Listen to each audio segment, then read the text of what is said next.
you've kind of been I've been in the background while you guys are working your butts off on YouTube. I see well, it. I pay attention. We're doing our best.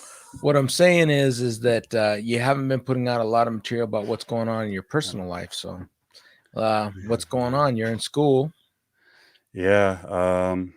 So I dropped out of my nursing degree because it was affecting my PTSD really bad. I wasn't sleeping, and it wasn't beneficial for me anymore. And switched degrees and did what I had to do. So now I'm on my second term of my business management degree. I think there's like 15 terms total.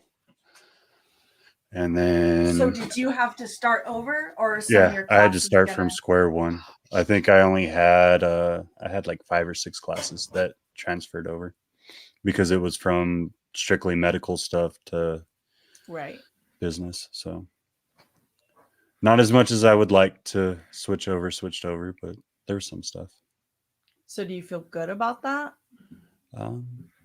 I feel better than not sleeping. That's good. I mean, I don't know how to. Emmy and TJ just failed some kind of Anatomy. It was like How do you fail anatomy?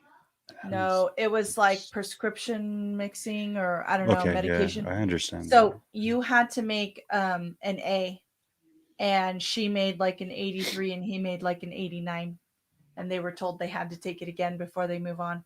Mm-hmm. And they only offer it once a year. So that delayed their HESI by a year. He was almost ready to take it, and she still had some classes to take, but it set them back a year, and so they were all like devastated. And I said a year is gonna fly by. Crazy. They feel like they're getting older. She's 21, he's 23, and I'm like, guys, Get out of okay. here with that crap. I know. Speaking of getting older, yeah. happy belated birthday. Thank you. I'm a bad friend. I wrote you on staying young. I wrote you on What? Facebook, but I'm a bad friend. I didn't call you that day. Hey, we were swamped, so it was all good. I felt your love. Talk about the NARBC. Are we live? You talk about Yes, the NARBC. Oh, Tell me what to do. Jeez. I didn't even know we were broadcasting. Yeah, as soon as you Nobody's sat down, watching? he's like, "Oh, we're going live." I guess. Oh, hi everyone. Oops. Sorry. Okay. Yeah. I didn't say anything embarrassing, did I? No, but tell him that Eric's a little Yes. bit delayed. Okay. All right. Our special guest tonight. Oh, thank you, Mangrove. He says, yes, you are live. That is so awesome. Thanks to everyone who sent me all the crazy birthday wishes. I love you guys all so much, including you, John. So our special guest tonight is Dr. Eric Swanson. This man, I cannot tell you how fascinating he is. I don't know if he's listening or not. He told me that his computer decided to update just when he was logging on to do this. Hey, Chris, my boo's on.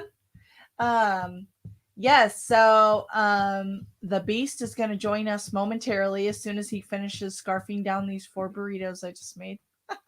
I can still see your elbow. Yeah, he's eating away. Yeah. So, Eric's computer just decided to update, so he'll be on in just a minute. But hey Ramiro, what's up? Arc Arachnids is on. Yes, I love you guys. So, John, tell us what's going on in your world while we wait for Dr. Swanson. I kind of did it. Mama's leaving me. Mama's leaving me. She's going up to not like that. Okay. Yeah, that was a good play though, right? A little bit. She's going up to see her mom before we go to Arlington next week, and then kids or no kids? With the kids. So I'm gonna be all by my onesies all next week until I head up, and then a week after NARBC, so that they can have family time, and because I got to get back down here for school. So right. Plus our giant, well, not giant zoo, but it is an ever expanding. So I got a problem now. You got the sickness. Dude. On a good note, I am like mass producing rodents right now. I'm pretty excited. When I only picked That up is awesome. a couple of colonies, and like half of the females were pregnant when I picked them up, I guess. So Did you I'm end up like, driving into New Mexico? I did not. Mm. I've got really lucky and found someone actually about 30 minutes away from me. Oh, But it was dang, just that's awesome. it was a fight and lots of networking to get it to happen because no one wanted to give up females at all.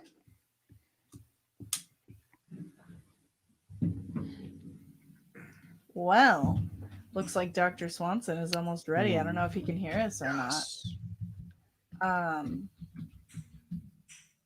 Let's see. Are you speaking next week? Okay. Or what do they have you doing? Yeah, that's probably something important to update. So the NARBC has decided to go ahead and hold off on inviting any speakers until the whole pandemic baloney is over, because things keep getting procrastinated and they have people coming from all over the place. Now, I'm not coming from that far anymore. I was coming from out of state, but they basically said we're going to hold off on that because they don't even know what their numbers are going to be. And it's just kind of like an extra complication until after all the quarantine stuff is over. So I mean, that's sad for me, but also kind of nice because it frees me up just to probably just go to the show and have fun. So That's gonna be a first for you. Yeah, I know. For a long time. I know. Here he is. What's going on? How's it going? It's going good. Can you hear us and see us okay? I can, yeah. John, so you sound a tiny bit quiet to me. How does he sound to you, John? He's a little muffled. Okay. I don't know if you It can. might turn up just be volume. the It's mic. Probably the mic and the setup I have going on here. I was having some trouble here. Hold on, let me see if I can fix this. All right, is that any better? You sound pretty clear. It's still a little bit It's quiet, very but clear. that's okay. It's just muffled. It might be the gain. I don't know what type of a setup you're running over there. It might be the gain on your box. Yeah, I have it all the way up, but see how that does. I don't know. Can you hear me any better? A little better. Okay. Ask him to speak a little bit louder. Oh, I don't know if you heard that or not. I did. All right. Perfect. Well, welcome. How are you tonight? I'm doing good. Thank you for having me. Yes, sir. It's my pleasure. So, I don't remember what I told you about him, John, but this was a fascinating gentleman that I found on YouTube, and I was just super amazed by his story. And oh, good. People are saying that they can hear you very clearly. You are a little quiet, but that's okay. Awesome. So, tell us about where you come from, and you're a musician. You have a PhD. Is your PhD in religion? It is in religious education. Religious education. That is so amazing. I have a master's degree in theology and a doctorate in religious education. I was originally born in California, and my family moved out to Kansas in the early 1990s. And then when I was a teenager, I got into some trouble, and I went to prison for 11 years. Wow. And that was quite a journey, but while I was in there, I went to college. I was involved with a nonprofit organization. And I did a lot of growing as an individual, I guess you could say. It was a rough experience, but I came out of it on top, I think. And now I am working on music and building my YouTube channel where I speak about my experiences on the inside. And I recently got married, and we have a kid on the way. Wow. Congratulations. Congratulations. That's Thank you. so exciting. I just found out about your engagement yesterday. So, wow. Yeah, Very yeah, we were exciting. married last month. Oh, So wow. yeah, That's wow. Congratulations. thank Do you you. guys know what you're having? We don't yet. Oh, I think that's about 3 weeks out, and we will know Oh, what the gender's going to be. that's so exciting. It is. People are saying congratulations in the chat. Well, thank you very much. Oh, wow. So tell us about your beautiful woman. I always want to know about the ladies. Well, Brandy and I come from about the same area. So Mm-hmm. I grew up in Kansas, and I live in a town of about 120 people. It's a very small town, but I grew up here, so it's home to me. And Brandy lives about 14 miles away from here. She grew up very close to here. And we met when I was in high school in 2004. We met at the homecoming game, actually. And we dated off and on all through high school. And when I got out of prison, we just picked right up where we left off. Wow. So, yeah, it's really cool. She's a country girl, she's something else. She's a different breed altogether. She has 9 horses or so. I guess Ooh. they're kind of my horses too now, but she has a bunch of horses and a bunch of animals. We had pigs and she's had goats and all sorts of stuff. She's great with animals and she's incredibly smart, incredibly funny, and she can put up with me, which makes her an angel in my book. Well, you're really smart to gloss over something there because she's saying, please don't go. She said, I'm hiding in the other room. Please don't go into the details of how we met. It's too embarrassing. Well, well, hopefully she won't beat me up too bad. Well, hello. I'm the one that contacted you about wanting to do the song, but just to start this out, I like Camaros, and no, I don't want to fornicate or fight. Well, that's good to know. Well, I mean, I didn't really know Yeah, what to not with do in you. that situation at the time, but I kind of just, flipped back into my old mode for a minute. But eeh, Well, I have to know the end of that story. Did the guy actually come over and look at your car? yeah, he did. He came over and he was checking it out and talking to me. He turned out to be an old Marine and he had some really cool stories. And so we sat down for a while and actually exchanged war stories, so to speak. He was a Wow. pretty cool old guy. Very interesting. So John just messaged me and said his internet crashed, so he's having the same problems. I guess we're just lucky tonight. Yeah.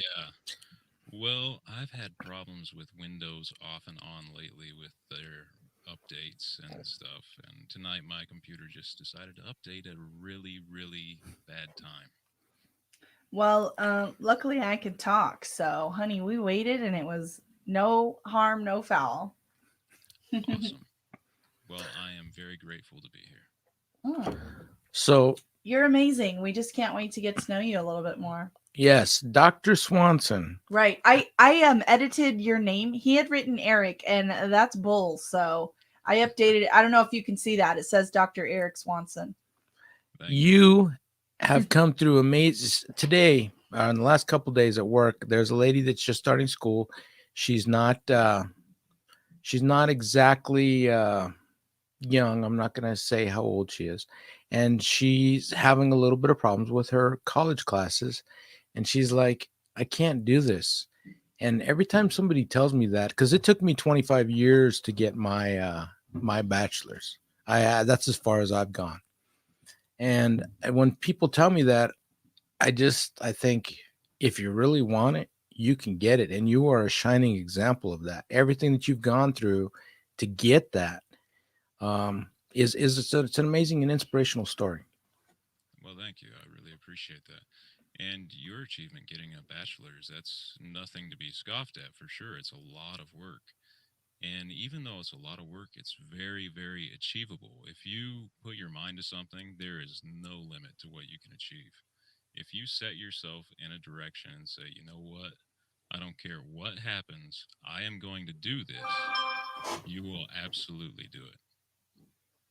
Yeah, I agree. I mean, it's so me being an educator, I like to know about people's backstories.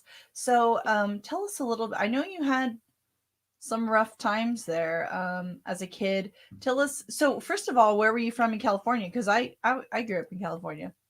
I was from Jackson. Jackson is where I was born. And then Okay. the first 4 years of my life, I lived in Stockton. I Hmm. don't know if you're familiar with Stockton, but So I'm technically like northern Napa, San Francisco area. oh, It's yeah, really yeah. central, but people no one says I'm from Central California. They say Right, northern or southern, so right. northern, I guess. My mother is from San Francisco originally. So Hmm. um, I have a lot of family out there, although I don't know my mom's side of the family that well. But yeah, that's where I was originally from, is California. And I was real young when we moved out here, though. So, you know, I You're don't really more remember that much about okay. California. I probably have more in common with Kansas boys and California kids. Right. Well, your man, I had a brain fart. So tell us what your degrees are. I know that you've got a Oh, he said degree. that his bachelor's degree is in theology, and oh, wait, is that right? Or Your your Uh, master's is in theology? master's is in theology, yeah. But you said you got an associate's, but you didn't say what it was, if I recall. So I have an associate's through my master's in theology, theological studies one, two, and so on. And a lot of those credits that I got when I was working on my theology actually counted towards my degree in religious education. I had to take a few other courses, of course, but a lot of that stuff counted towards my doctorate in religious education. When I got to the end of my master's degree in theology, when I finished that coursework out, I kind of felt like I was reading a lot about arguments. Theology is a lot of that. It's a lot of apologetics. It's a lot of people trying to demonstrate why their view is right as opposed to somebody else's view. And I didn't really like that. I started studying theology because it gave me an opportunity to learn about different people's worldviews. I didn't want to just know about Christianity. I wanted to also learn about Islam and Judaism and Jainism and Hinduism and Buddhism and all these other worldviews out there. They're so interesting. But I felt like by the time I was done with my master's degree, I had spent a lot of time listening to arguments, reading about arguments. And in truth, I feel like a lot of worldviews out there are very, very similar, and people will be at each other's throats over minute differences. So I took my passion for religion and I took my passion for education. At the point where I started on my doctorate, I had been teaching self help classes within the prisons where I was housed and music classes for, I want to say, at least 7 years. So I had Wow. a big passion for that, and I decided to go into religious education. I thought it would be a good opportunity to learn about the teaching process and how the mind, accumulates new information and how it processes that, and how people learn and how education can be uh, approached in different ways to be more effective, if that makes sense. So you do not. What is your belief on a higher being? I've heard a little bit. You talk about it a little bit, but I still don't quite understand where you stand as far as theology goes for you. For me, I would say that I would be incredibly arrogant to say God is this or God is that. I do believe there is a power that is greater than I. I do believe there is a creator out there. As far as naming his attributes or describing the characteristics, even saying his or her or whatever, it seems to be very arrogant of me to use those words because I don't know. I'm not taking a position of complete agnosticism where I'm saying, oh, we just can't know about a higher power. I'm saying that as a finite being, I do not know. I don't know the answer of this happened, so long ago. I'm not saying that I know for sure God created the earth in 7 days. I can't say that. I wasn't there. But the same is applicable for any other worldview for me. So where I have to rest is there is something greater than myself out there. And the highest expression of that greater thing is unconditional love expressed towards other people. Wow, that's really beautiful. Thank you. Well, you said that you got 2 points knocked off for your English class when you're graduating high school. So you said that you would argue that you knew more than your English teacher. I'm curious, what is it that you got wrong? As an English teacher, I would like to know. So he had a disagreement with me about where we were going to put a semicolon. And, I felt that there was a strong enough stop in the sentence. There was a strong enough pause that needed to be a semicolon as opposed to a simple comma. And because it was almost a completion of a thought. It wasn't just a pause and then we continue or whatever. It was a definite stop. I don't remember exactly what my essay was about, but I do remember that is what it was about. And Hmm. it was one of those things where um, sometimes people, well, English, language arts writing, we call it language arts, right? Because writing is an art. Mm-hmm. And so sometimes that can be a little bit subjective based on the writing style of the person. And it was an essay, it wasn't a multiple choice question or something like that. And that's where my disagreement with him was. It was just over the placement of a semicolon. Okay, and what is your thesis on in your for your master's and the thesis for your PhD? I wrote about well, for my master's, I was writing about existential theology. And for my doctorate, I wrote about the application of existential theology in religious education. So it's yeah, it's not a particularly fun subject. It's kind of well, some people would find it really boring, but it was kind of meaningful to me. Wow. How long are both of those papers? Oh, I want to say, well, I'd have to go back and look now, but I forget what the limit was on the paper. I can't tell you off the top of my head how long it was. Um, I can't I can't say for sure.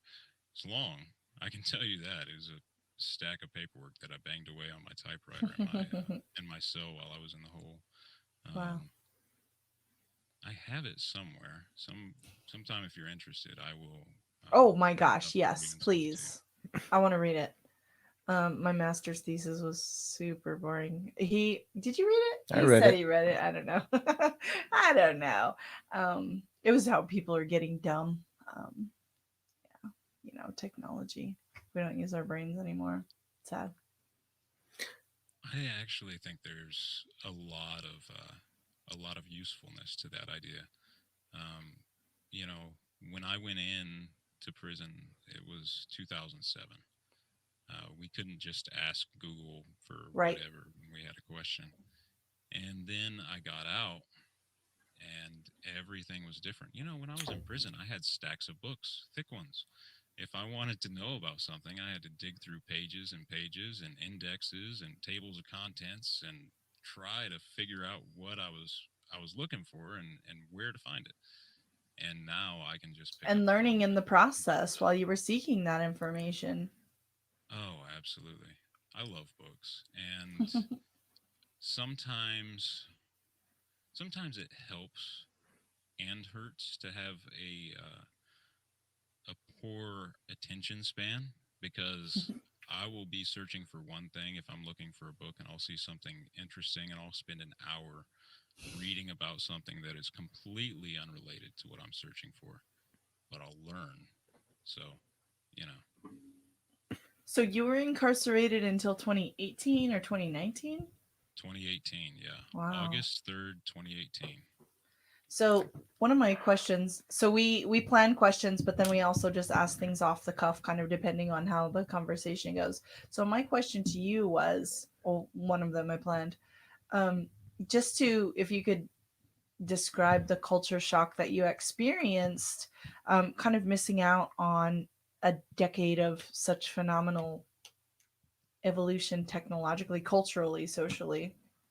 Yeah, it was very, very different.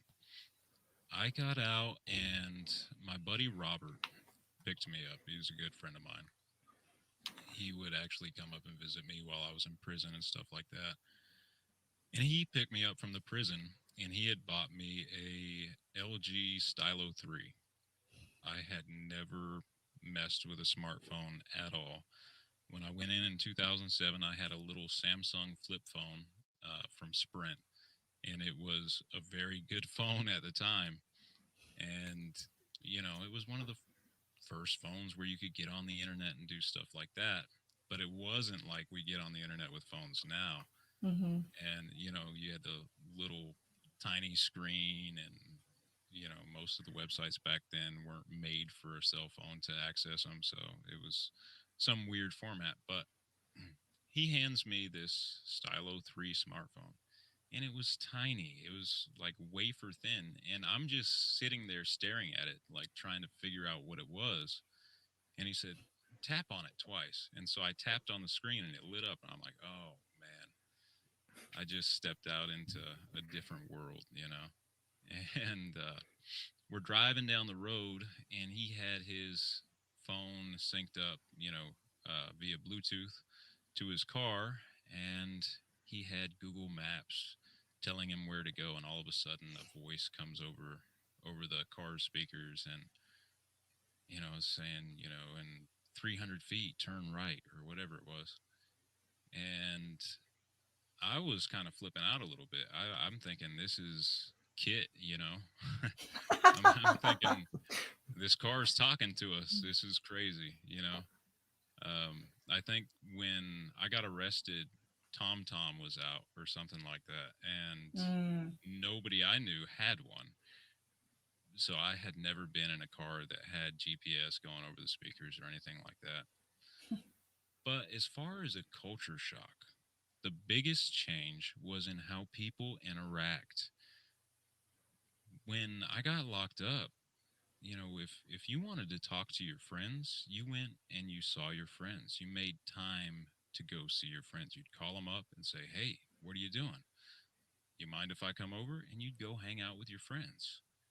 Today, so much interaction is via social media. Mm-hmm. People will text back and forth, they'll be on Messenger or Snapchat, and some interactions that, you know, wouldn't have seemed significant back in the day are seen as really significant. People are very concerned with how many likes they have on something or something like that, or how many followers they have. And, you know, it seems kind of, oh, what's the word? It seems, oh, to me, it seems a little bit fake, I guess, to simplify it a little bit. I miss those face to face interactions with people. I miss going to see people, and people will often tell each other, hey, it'd be good to see you sometime, but they don't really set dates the way they used to. It seems like they're always putting it off. I'm still that way coming through all this time, because when I was a kid, you didn't really even use the phone because it was for your parents. So if you Right. wanted to go see your Yeah, friends, we're a little older than you. you had to actually walk over to their house and knock on the door and hope that your mom didn't holler at you before you got him outside to play for a little bit. It's a complete, and I've seen whole relationships exist on the phone. I mean, these people don't even meet, and they get together, and well, they don't get together, but they start dating, I guess you call it, and break up and never even come face to face. Yeah, It's crazy. it's crazy. It's crazy. I miss that culture, in that respect. I really miss just having real face-to-face interactions with people, going and doing something together. Let's go to the lake, let's go fishing, let's go camping, let's go do something. Let's not just text back and forth. That is, I don't know. I don't know. Maybe I'm just from the wrong generation, or maybe I was just not around when that was going on, because everybody else from my generation seems on board with it, but it's not for me. It really isn't. Well, another thing though is that this new technology has made the world a lot smaller. We deal with reptiles a lot, and we got to go meet a guy yesterday. We drove to his house and actually talked to him and his wife for 3 hours, and he was talking about back in the 60s and the 70s, where you'd send a letter if you were trying to get animals from a different country, wait 6 months, and they'd send you a letter back saying, yeah, I deal in animals. So you'd have to send another animal saying, well, can I get a price list? Another letter. And the time was months before you could even establish that, a point where maybe you'd make a phone call, because he said he was doing it on his mom's phone, so he had to be really quiet. And now you can get online, and just about anywhere in the world you can find somebody to talk to at any time. It's That's true. interesting because I feel like it's opened up communication, but it's also in another way put up communication barriers that our species has never encountered before. And it's almost like technology has evolved faster than we have. So our culture is not sure how to perceive those things. And been interesting. I mean, we have a couple decades on you. So, I mean, we've seen it since before there were video games and, the whole metamorphosis. Right. And there's wonderful things about technology. I mean, we're sitting here right next to you, having a Absolutely. face-to-face conversation, which is amazing. But there's a huge societal disconnect, and it's people are losing the ability to think critically. Um, Critical thinking is a big key in education, but you'd be shocked when you work with 8 to 9 year olds who almost have never had to figure anything out ever. And even their parents are young enough. I mean, I'm old enough to be their mom's parent, that they've almost never had to do anything like that. And it's strange. Yeah, and experimenting like that, having to, figure something out on your own, Hmm. that is a very important part of the learning process. Right. And when you don't have to do that, I don't know where that takes us. Um, it's crazy to think about. Well, it's stuff that we used to read about in science fiction back in the 60s and the 70s and the 80s. I'm not from the 60s, but those books that were written in that time, it was all complete fantasy, and we're living a lot of the stuff that was written about. Hmm. Even at the turn of the into the 1800s, into the 1900s, Oh yeah. they had fantasy that isn't quite as technologically driven as where we are right now. Right. I Yeah, remember I reading mean, us. Oh, go ahead. Arthur C. Clarke, he, I don't want to say he predicted a lot of things, but he definitely wrote about some things that were very, very closely related to stuff that we have now. And that was a long time ago. And other science fiction writers did the same thing. You're absolutely right. So I have to ask, this is kind of off the subject, but I am a true Camaro fan. How did you end up with the Camaro that new, that quickly? And how come you got rid of it? How come you're not going to be buried in it? Well, I can answer that very easily. First part of the question, I got a very good job. In the second part of the question, I lost a very good job. I Now got all out, and within a month, I had a job working as a CNC operator. I was running a lathe for a company called Marion Manufacturing, and I was making $12.50 an hour, which doesn't seem like a lot, but we had a lot of overtime. Sometimes we would work 50 to 60 hours a week, and at $12.50 an hour, that adds up really fast.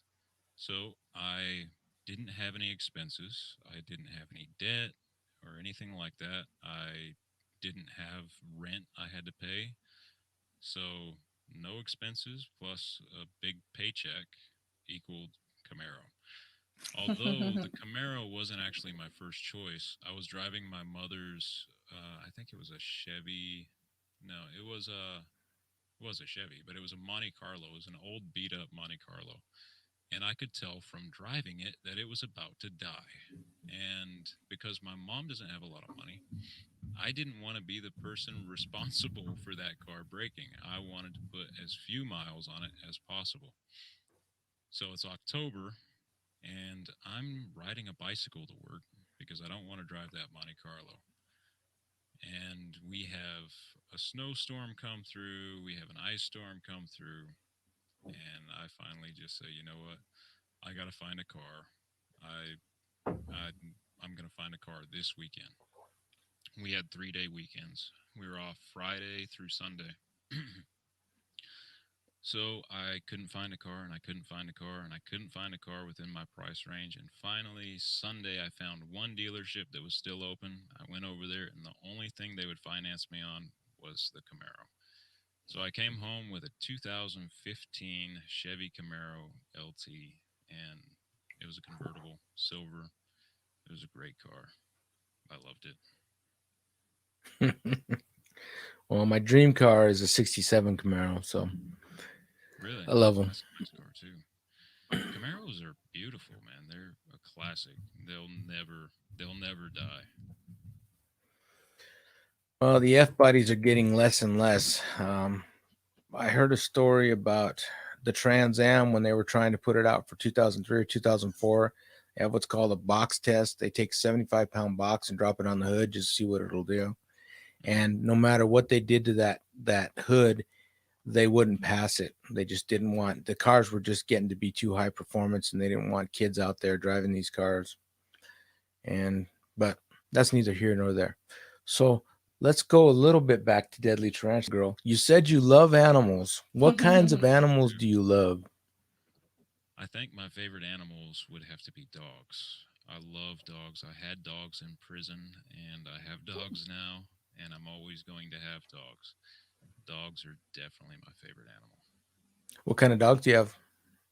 I have an American Bulldog, German Shorthair Pointer mix named Camacho. He's my buddy. I love him to death. He'll be 2 years old in June. And then I have an old black lab pit bull mix who's, I think she's going to be 15 this year. She's getting pretty old. And she is actually a dog I had in prison. So, Wow. How yeah. did that come about? Well, they had a dog program in El Dorado, which is one of the prisons I was at. But I was in a nonprofit organization called the XLJCs. And one of the deputy wardens came to the XLJCs and said, "Hey, we have guys in the infirmary that are terminally ill. We Mm. want to get a therapy dog to go back and sit with the guys who are terminally ill." Now, I had worked in the infirmary before, and my cellmate at the time was also cleared to go back into the infirmary because he was a hospice worker. And we were both on the board of the JCs. So we agreed to get a dog, and the deputy warden allowed us to have this therapy dog named Nellie, and I still have her. And we would take her back into the infirmary, and we would sit with the cancer patients and stuff like that. It was really cool. You know, guys who are dying in prison, a lot of them don't have family that are there for them, and they know they're not going to get out of prison. They know they're going to die there, and they don't have anything. And when you can bring a dog in there, and some of them haven't seen a dog in years, but when you can bring a dog back there and let the dog sit with them, it just makes a huge difference. And when a guy is real sick like that, their emotional state can have a huge impact on their health and whether or Oh not they yeah. pull through. So, yeah, Nellie's done a lot of good for the world. Oh, that's awesome. So, do you like anything exotic, meaning reptiles or amphibians or tarantulas? I like tarantulas. We had a couple of tarantulas when I was a kid, and that was pretty cool. I like some snakes. I'm not a huge fan of venomous snakes, but I do like constrictors of just about any type. They're super cool. Um, Ow! Ow! We have I a got cat attacked and by a a dog cat. on the lap. I see that. That could be a bad recipe there. It Yes. was. Trust me. What's There are your dog's things I name? value there. Be careful. Well, so your channel, you woke up one day and decided to start a YouTube channel. You said that there were a lot of people on YouTube that you thought weren't really telling the story about what's going on there. So, what was the process for you? Because I don't know how long your channel's been around, but you're already up to 2,000 subscribers, and seems like it was a a relatively short time. Yeah, it didn't start out with any clear thought process. I started my YouTube channel within weeks of getting out of prison, which was in 2018. And it was just documenting my experiences trying to transition into the free world because I'd been locked up for so long. I felt like it would be helpful for somebody out there. Maybe I would learn something that would make somebody's, you know, path if they were Transition. doing the same thing. I thought it would help them a little bit, right? But over time, especially when I first got out, the first year that I was out was a nightmare. I went through a lot of emotional ups and downs. I was homeless. I went through a lot of stuff. And I just got tired of it. And I went back and I watched my videos and it all looked really, really depressing. So I deleted all of my early videos Hmm. and I decided I wasn't going to mess with YouTube anymore. Fast forward a few months from there, and one day I just said, you know what? I could really be helping somebody with my story. Because I tell people about my experiences all the time, people that I work with, people that I'm around, and they say, hey, you should really write a book or you should really tell your story, you know. Um, so I decided to start my channel back up and just talk about the lessons that I was learning about as I was making that transition, still trying to get on my feet. I talk about the importance of meaning or credit in employment after prison or the importance of having a support system. In those early videos, it was just stuff that I was learning about at the time. It wasn't, you know, it wasn't really for views or anything like that. It was just to help people. But later on, I saw a lot of these other prison channels that were really, really exaggerating stuff on the inside, like talking about people getting killed over something they made in their cell, you know, some Oh, we Uh-oh. lost him.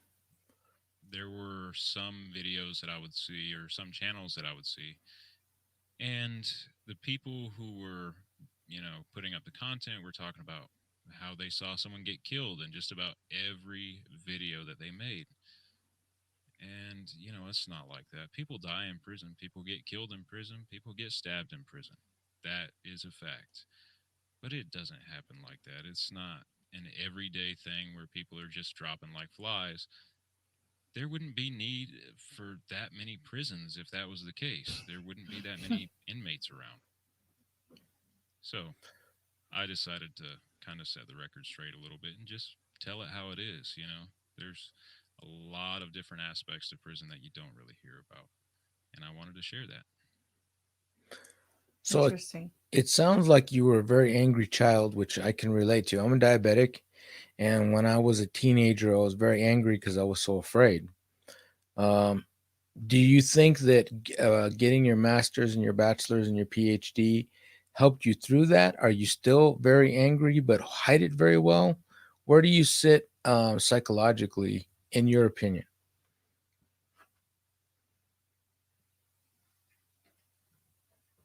Do we lose him again?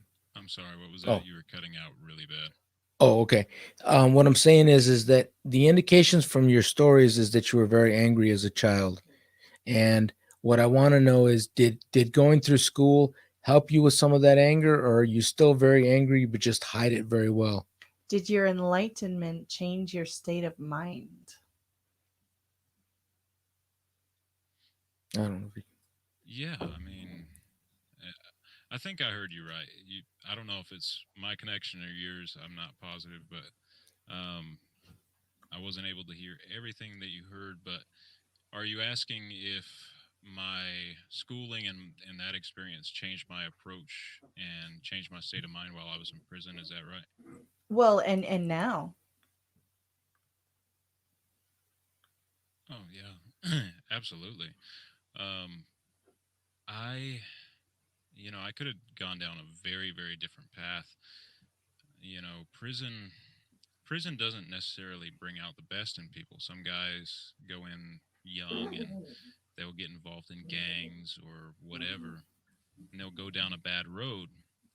But for me, I started reading, I started reflecting on myself and thinking about what I did wrong and what I could do right and what I could potentially do with my life. And I decided that I didn't want to, succumb to barriers or see barriers. I truly believed that despite my circumstances, I could achieve anything that I wanted to. And so I wanted to grow. I wanted to become something better. And a big part of that was what I was studying in my college classes. But another big part of that was my father. When I was just 19, a couple years after I got arrested, I lost my father while I was in prison. And I felt so bad that, his final days of seeing me would be in an institutional environment. And I had promised him, I got out on bond before I was sentenced and convicted. And I I promised him that I would do something with my life. I promised him that I would be a man that would, make him proud. So when I got to prison, I didn't want to spend time getting high. I didn't want to spend time messing with gang politics or anything like that. I didn't want to be a violent person anymore. I wanted to be someone that my dad would have been proud of. So I tried my very best to grow and to better myself. And I didn't always get it right. I messed up a lot. I made some really bad decisions from time to time, and I take responsibility for that. I'll tell you what, though, whenever I mess up, and it still happens today, I try to think about what I did wrong, what I could have done better, and what I can do to make sure it doesn't happen again. So you are now off of probation or parole. I don't know which one it is. Um, so with that freedom, did that help you or did it hurt you? Because I think at one point, I believe it was your video that you said that I think it was during an interview. Somebody asked you if you had only gone in for 6 years, if you think you would have straightened out in that time, and you said you didn't think that you would have, that you needed more time in there to figure things out. So once you got that freedom of not being on that probation or parole, how did that change your life?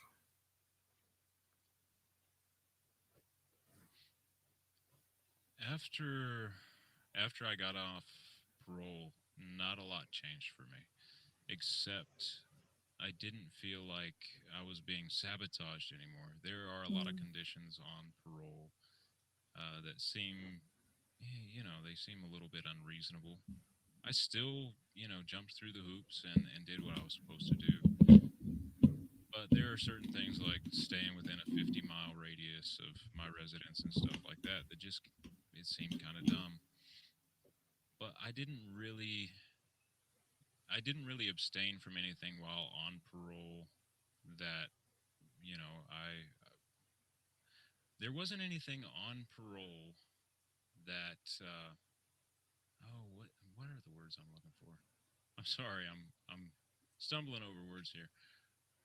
While I was on parole, I didn't lead a significantly different lifestyle than I do now. So it didn't affect me that much. I guess that's what I was trying to say. But as far as the prison time went, I mean, yeah, if I had gotten out sooner and didn't have time to grow up a little bit, I probably would have, continued to be an idiot and get myself in trouble and do stupid things. But I think the time that I had allowed me to kind of grow up a little bit and mature a little bit and grow, you know? So I have a question for you. So I know there was the main incident that sent you to prison was, from what I understand, kind of an act of vigilantism. Obviously, you maybe made a wrong choice during that incident, but there was someone that you believe did something wrong that needed to be righted, and so you took matters into your own hands, and then you went to prison for a long time. And apparently, one of the other gentlemen as well. Do you feel like, so with the perspective and the knowledge that you have now, do you feel like the system failed you or failed the members of your community regarding that other person, the person who you sought justice against? Well, for me, I think there are, well, to put it bluntly, I think the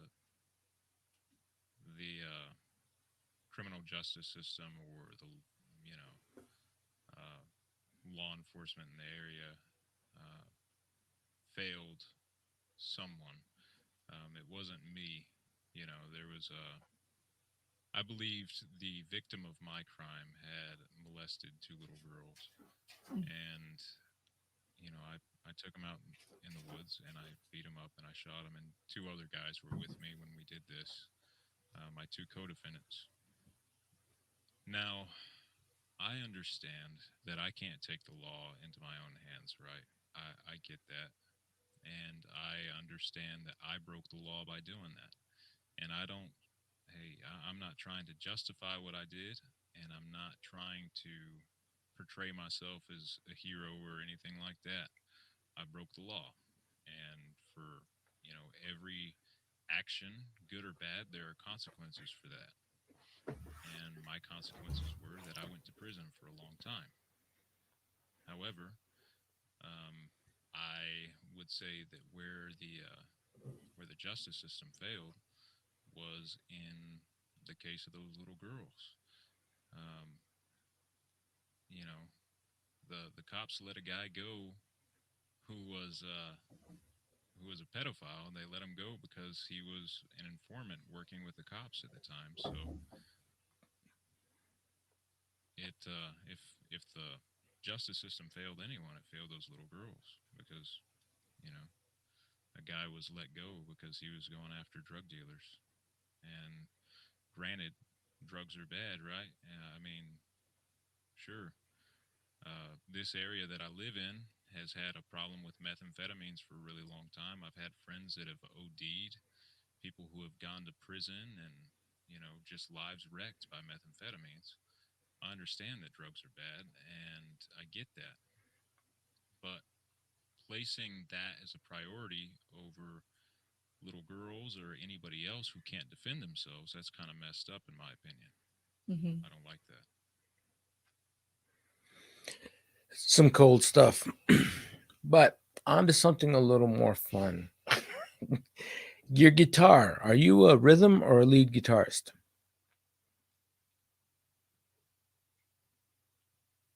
What was that? I'm sorry.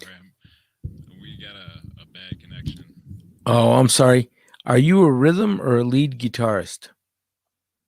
Don't get louder because he's quiet. Both. More quiet. Although I will say I am not. I will say that I am not the best lead guitarist I've come across, though. But I can play a solo, and I play rhythm. I think my greatest talent lies in writing, though. I'm very good at writing music and putting stuff together and coming up with ideas. That's where I really excel. Well, so I what I proposed to you was I'm in a little town, and I got the impression that you weren't in a band, but you have a name. Is that band that you're in? Is that just you, or do you get together with some other guys and jam? I don't know if you can hear me. What was that? You talk. I think it's the connection. So I- so he was just asking about are you in an actual band or do you just jam with people? Kind of what's your current situation musically? Right now, have I I have a band name. I had a band with a couple other people, and it kind of fell apart. So people didn't really have that interest in it anymore, so they went their own ways, and now I'm back to being a solo artist, which I'm cool with. You know, I can do that. It's not a big deal. I actually released my first two albums when I first got out of prison. It was just me. I did everything on a really, really cheap laptop, but I made it work. I actually recorded almost a whole album in my Camaro. I was homeless at the time, living in the car and in hotel rooms and stuff. So I did a whole, well, almost a whole album in the Camaro. And after that, I got some better equipment. And so I'm set up to do some cool stuff now. A lot better production quality than what I was doing before. But it's still just me. So, there's that. Well, I'm hoping that you can hear me.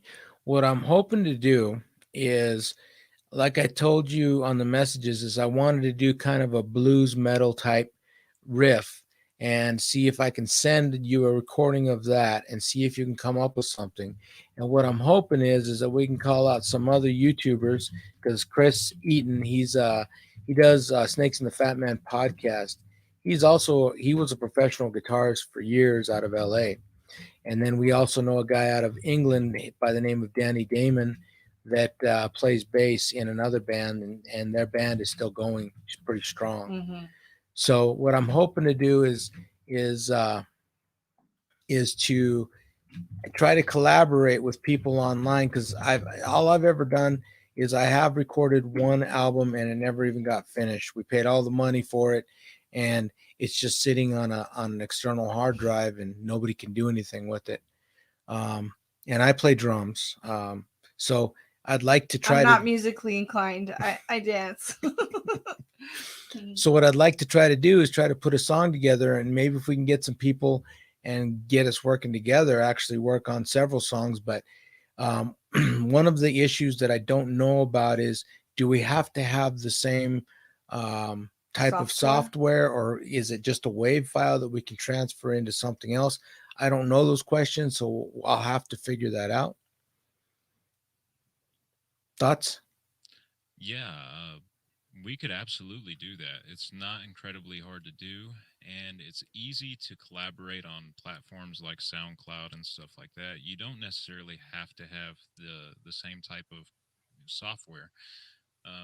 You can record your drums on one software and just export it as a WAV file or MP3 file or something like that, and that works just fine.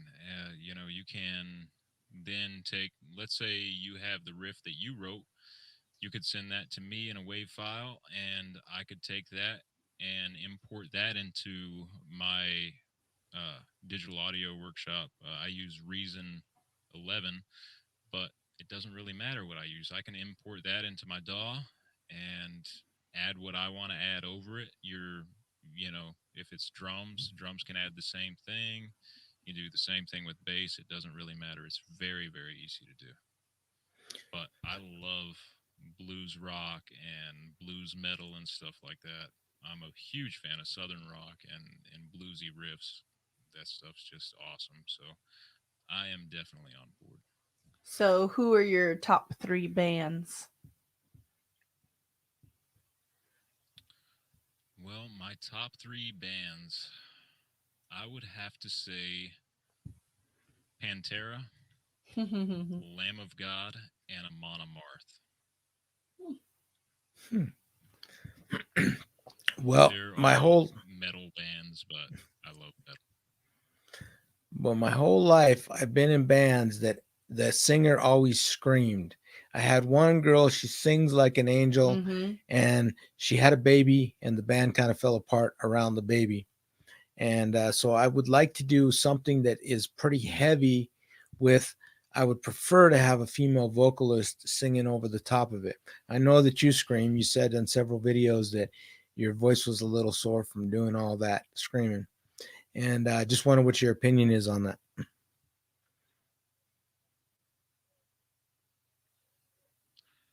I think that would be great. I mean, female vocalist over the top would be really good. If you want to do something heavy, heavy would be cool. Um, whatever you want to do. And, as far as vocals go, I like to scream, but I do some clean stuff. It just kind of depends on what I'm in the mood for. Okay. Well, the first song that I want to do is kind of I hate to say this, but kind of an AC/DC drum kind of riff. I want it to be pretty simple. And what I'll do is I'll try to figure something out and put it to a click track so it's kind of stable, and see what you can do over the top of that. And we'll go back and forth and see if we can come up with something together, and then take it from there. I'm hoping that we can get some of these other people to participate, and if not, anybody that watches this video, if you want to be a part of this and see what you can do, you're more than welcome. There's YouTubers out there that have millions of subscribers, so I'm sure we'll never run across those. Which those guys are, if you've seen some of them, they play very amazingly. Some of the stuff that I mean, see, I've seen 8-year-old kids that play drums 10 times better than I do. So, but I Yeah, just it's want to try to. crazy what some kids are doing. Yeah, it's amazing the way the world, I mean, YouTube has brought, as far as technology, YouTube has made it so much easier to learn how to play something. I mean, if I want to learn a guitar riff, I can look it on YouTube and I can find how to play it, which didn't, when I was a kid, For sure. my dad gave me an And album and said, I learn think, these songs. yeah, I mean, it's crazy how much talent is out there. You know what I mean? True. But I really like that idea of having everybody come together to help out. That's a great idea. Be very cool. Be And awesome if Danny came on. Really awesome. which you need to ask him personally. Okay, I Danny will. Damon's a fan of hers. I love you, Danny. He's a tarantula guy, and what he did is even before the COVID, he actually puts out these cards that are pictures of tarantulas, and they give you details about the animals. And he's taken some phenomenal photos, and he worked really hard at it and got his Patreon going, and actually got it paid for, and he's going strong with it. He's an amazing guy. He is amazing. And he is in England, but that wouldn't stop us to collaborating together online for sure. Yeah, that would be really cool. That would be really cool. So, do you know anybody that you would like to ask or somebody to reach out to? Oh, there's a buddy of mine who would be really cool. Um, it would be really cool to get him involved. I don't know if he will get involved or not, though. I'll have to ask him. I know he's not watching right now because he's super busy, but it would be George Anderson, aka Alistair Sin. Come on, George. We He's want you with a on band board. called From Hill. I've invited George to come on my channel, and he said that he would eventually. He just, he has a lot of stuff going on right now. But I believe he toured with Suicide Silence. I don't know if you know who that is, but they're a pretty big metal band. But George is originally from Wichita, and he used to have a really cool metal band back in, I want to say, late 90s, early 2000s, somewhere around there, but it was called Down Factor. But he would be really cool to get in on it if I can convince him to do so. All right.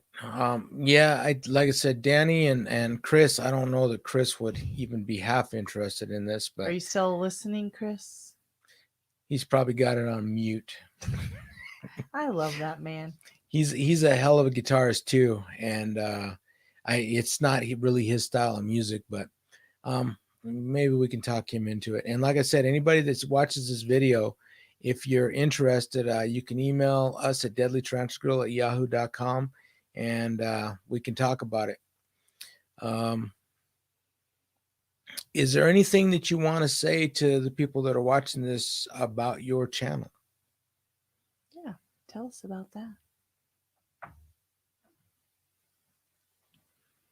Well, my channel is just devoted to helping people. You know what I mean? I tell stories, I share experiences, and I just want to get my story out there and share that with people and kind of let people know that even though you're in a dark place or a bad spot, it gets better. You can get through it. Whenever you find yourself in a bad situation, in a bad position, you can make the best of it and you can get through it.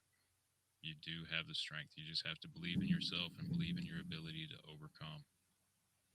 That's what my channel is all about. So if you want to see stuff like that, if you want to hear about my stories and stuff, come on by. What would you say was your lowest point, and what did you do to rise up out of that? Because obviously you've come so far, and like he said, people come and talk to us and say, "Oh, I wish I could do this or that, but I can't because I'm on disability, or I don't have a good job right now, or I'm in a bad relationship, whatever it is." And I try to tell people that we're each the keepers of our own destinies, and although it's super hard, definitely, I believe for the most part, where there's a will, there's a way. And basically just never give up. That kind of sounds cheesy, but let's hear what some of your maybe a low point and what you did. So my lowest point, it was a series of situations. I worked for 9 years while I was incarcerated to get down to a minimum security prison. And that was a long time of trying to stay out of trouble and do the right thing and keep myself on the right path. And I got to Winfield, which was a minimum security prison, and I messed up. I got into it with an officer and I threatened him. I messed up. It wasn't unprovoked, but at the same time, that doesn't justify what I did. It doesn't justify threatening the guy, breaking the rules, whatever. And so off to the hole I went, and they made me max custody. So I went from having what I worked so hard for, having my minimum custody, my minimum security, and then going to the opposite end of the spectrum, going to max. And after that, I had a green light out on me. A situation arose between me and some AB guys, Aryan Brotherhood guys, and they green lighted me. And so I knew Does I was that going to mean get they were into it with some planning to guys, kill you? and I made a weapon. Yeah. So I made a weapon, and I was ready to go to war. Well, I got caught with said weapon, and you know, I got put in the hole for about a year, a little over a year. So when I got caught with that weapon, it wasn't just, hey, slap on the wrist, go to the hole. They put me in an MRA cell. And an MRA cell in Kansas is a cell that is a slam cell. What that is, you have a cell basically within a cell. You have your concrete slab that you sleep on and a little thin mat on top of that. And for the first, I think it's 24 or 48 hours, you can't have anything in that cell except for your boxers. That's it. And because it's a slam cell, a cell within a cell essentially, the outer door to your cell is just solid steel with a very, very small window in it that lets in a very small amount of light. And you know, MRA cells are reserved for the worst inmates, guys who get in trouble even in the hole. So they take the light fixtures out of the cells. So I had no way of turning on my light, from where I was at.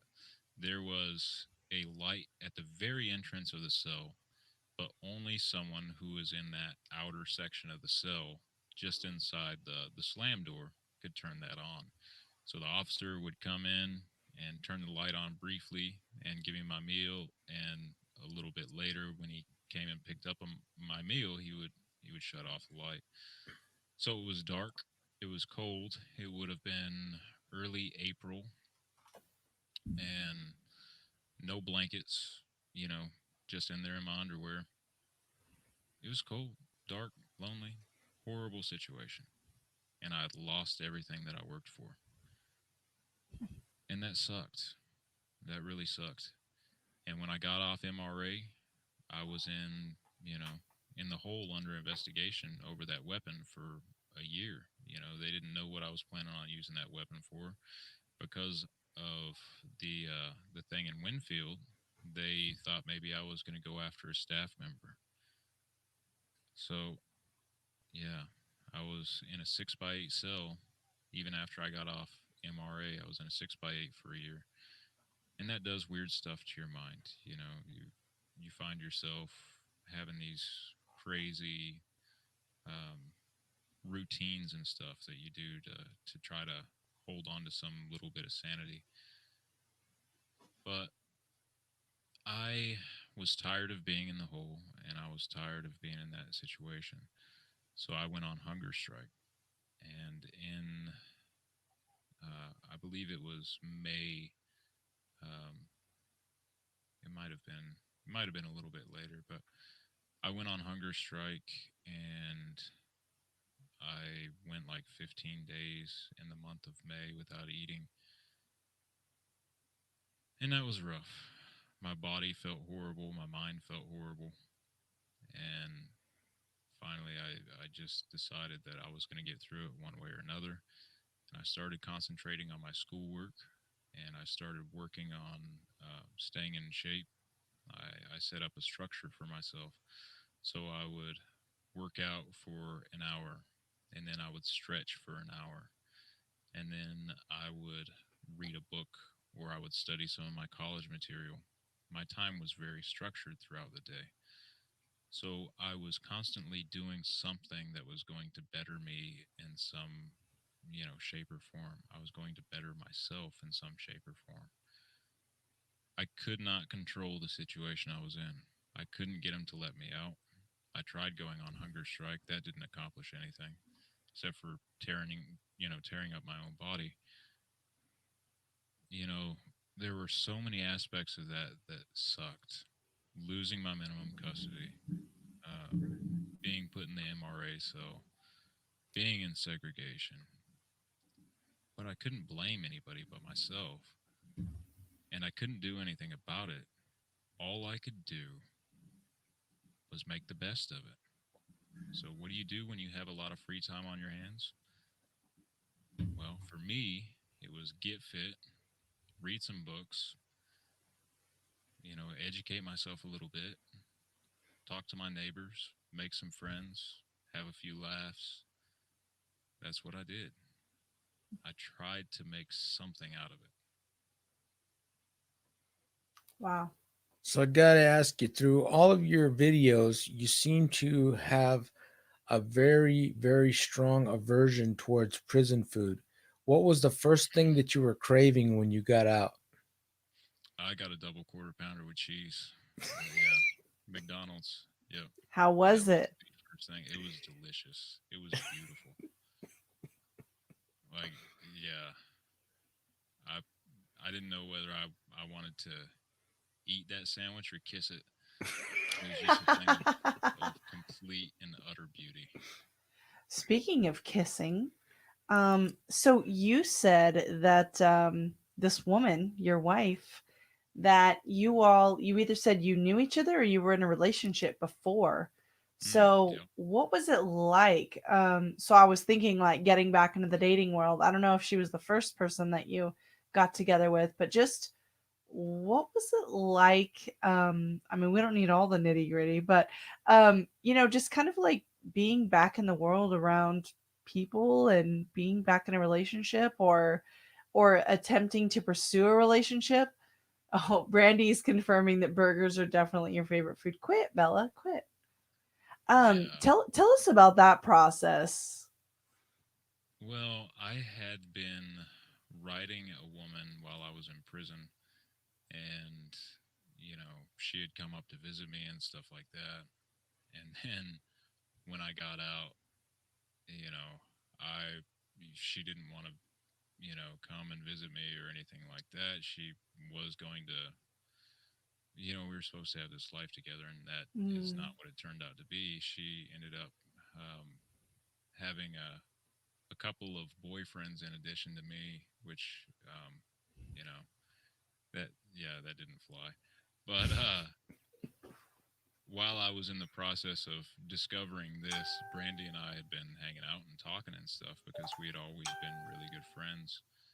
And you know, after after that happened, and me and my ex broke up, Brandy and I just have a connection. I don't know. I have never gotten along with someone as well as I get along with Brandy. And it's probably because nobody else can put up with me. But we just get along, we click.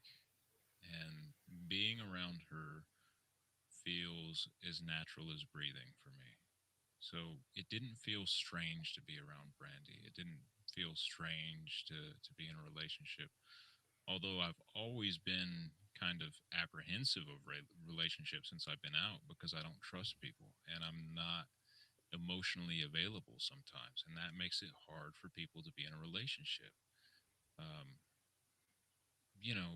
when you go through some crazy stuff, sometimes you have a tendency to stuff away your emotions and hmm not open up to people and not talk about things. And that was me, and it still is me sometimes. I don't like to talk about stuff. I'm not always emotionally available. Sometimes I'm very distant and detached, and because of that, I didn't think that I could be in a relationship. I thought that that would be a problem. I didn't feel like I could give my spouse or partner or whatever what they needed. I didn't think I could be there for somebody. But Brandy proved me wrong. She can tolerate me and my weird little problems, and she takes it in stride, and I'm very grateful for her. Well, congratulations on that relationship. Gonna switch channels again. I jump all over the place because my brain goes all over the place. Your YouTube channel. Why do you not wear the moniker Doctor on your YouTube channel? And Yeah. why did you pick your name for your channel rather than something descriptive? Because I like to stay humble. I don't want to puff myself up as far as my education goes. I didn't do it for any recognition or anything like that. As far as the name of the channel just being my name, I didn't know for sure if I was going to make prison videos for a long time. I didn't know if that's always what I was going to do with it. And I had no intent of the channel becoming something big. I was just trying to help somebody else. So I just had it as my name, and I haven't changed it because Kansas has a violent offender registration office, and if I change it, I have to go tell them that I changed it, and if I don't, then I can get a new charge. So it's just Hmm. convenient to keep it what it is. Wow. So, Well, oh, go ahead. well, let me make this statement. The fact that you've gone through everything you've gone through for your academics and you actually got your PhD, you achieved it, doesn't puff yourself up to call yourself doctor, because that is a moniker that many people dream of having, and in comparison to how many people want it, very few actually achieve it. So it's not puffing yourself up, it's just actually who you are. It's your actual accreditation. I mean, so I had a question for you. Being where you are now and having the insight and the perspective that you do, what would you say are the biggest downfalls for rehabilitation of people getting out of prison? Knowing, I mean, I'm sure you know other people, and it typically people don't tend to be successful when they get out. And that's very true. So the biggest downfall I see is people having a lack of support.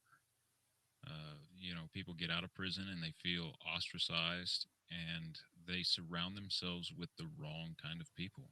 You know, Mm-hmm. they want that social connection, and they want to have a community around themselves. Right. But if they feel ostracized, sometimes they're not going to take the initiative to go make connections with good people, people who are Hmm. going to lift them up and help them find the right path. So they go back to the old friends that they knew, and they continue with the same destructive behaviors. They go back and they get around people who aren't going to lift them up. They're going to be around people who send them down the wrong road. Now, for me, I would say my successful completion of my parole and doing as well as I have has been because of the people around me. When I got out, I went and I found positive people to be around. And I wanted to be around people who could teach me to grow and teach me what I needed to know to be successful out here, because I didn't know anything. And there are a lot of people in the same boat. I've also seen people go back and, they're in the city and they have all these things at their fingertips that can get them in trouble. And it can be very tempting to go back to that. Sometimes a support system can, kind of nudge you away from that. So that's a big part of it. Having a good support system, having a strong community around you. Another thing is having a vision of where you want to go, and figuring out what you need to do to get there. Mm-hmm. I have a vision for myself. I know where I'm going, and I have goals and objectives for how I'm going to get there. And that's a very, very important thing for anybody who wants to be successful, to actually sit down, think about what you want, think about what you're going to have to do to get there, and start working each day to get to that point. So that's important. I mean, it's just, there's a lot of little things like that. But I want to say another thing is the community. I want to touch on that again, because it's not just the community that a person surrounds themselves with. It's the community that a person sets or steps foot into when they leave prison. Mm-hmm. Recidivism affects everybody, and successful reintegration affects everybody. It affects the whole community. Over 90% of people who are in prison are going to get out. So, do you want a guy getting out of prison who is going to be angry and resentful and, hateful? Or do you want someone who is eager to learn, someone who's easy to get along with, someone who wants to grow and be a part of the community? That's who I want to live next door to. But when Right. a guy comes out into the free world, if they're facing obstacles and they feel like they're facing opposition from society and their community, like their community doesn't want them there, it kind of takes the wind out of their sails Mm-hmm. and they don't know what to do. It takes a lot of self motivation to face that opposition and still be able to do the right thing. Luckily for me, when I got out, I ran into some people who just wanted to see me succeed. They said, "You know what? You messed up, but you're here now, so let's do something good." And it was awesome. I had some really cool experiences. There were some rough spots, but there are some beautiful people in this world. If someone's getting out of prison, help them, smile at them, be nice to them, because that will probably mean the world to them. But don't stare at them. No, don't do that. Don't do that. So you may as well tell that story since we've already referenced it a few times. Okay. Well, I apologize in advance for using profanity on your channel, but It's fine. um, so in prison, you don't stare at people. You don't do that. You know, it's bad, and you don't look in people's cells. If there's this phrase that we use in prison sometimes, if you catch someone looking at you or looking in your cell or something, a common thing to do is you look back at them like, "Hey, man, what's up?" If you're eyeballing me, you're looking to fight or fuck, and I don't fuck. We ain't fixing to fuck. So let's go in the cell and throw down. Well, I was in town one day. I believe I was at the laundromat. Anyway, there's this old man across the street, and he's staring at me. He's eyeballing me. I'm outside leaning against my car, and this guy's staring at me. And I look away, I look back, and he's still staring at me, and it's kind of getting under my skin. And finally, I just said, "Hey, what's up, old man? If you're eyeballing me, you're either looking to fight or fuck, and we ain't fixing to fuck. So let's go." And he just looked at me, and his eyes got big, and he's like, "I don't want to fight or fuck. I just like the car. That's a really nice car." And I'm like, "Oh, cool. Well, come on over, check it out." Because I didn't think anything of it. Someone's checking out my car.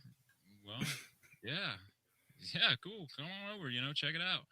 And he came over, checked out the car, and like I said, he turned out to be an old Marine, and he was really cool. He was really, really confused by my response to him looking at my car, but we got past that. Cultural barriers. Yeah, and exploring new options. It turns out we didn't have to fight or fuck. There you go. Peaceful resolution. Yeah. That is a really great story. Thank you. So you don't like the warmth because we talked about, you said you have family here in Texas. You like the cold, but Yes. Kansas just doesn't seem like a happy place to be no matter who you are. Is that really where you want to put your roots down? Well, kind of. It kind of is, and it kind of isn't. I don't like the violent offender registration. I don't like that. If I moved for any reason, that would be the reason, not because of the weather. It gets cold here in the winter. It gets real hot here in the summer, and it's humid. But the house that I have now, the house that I live in, is a house that me and my dad and my sisters and my mom built together. It was just this little rundown building when we moved out here from California. And we did a lot of work on this house, basically rebuilt the whole thing. And it means a lot to me. I grew up on this land, and I have a lot of memories here. And this house was abandoned for a long time. So little by little, I'm trying to fix it up and get it back in order. And now I have a family of my own that's coming into this world. I have a kid on the way.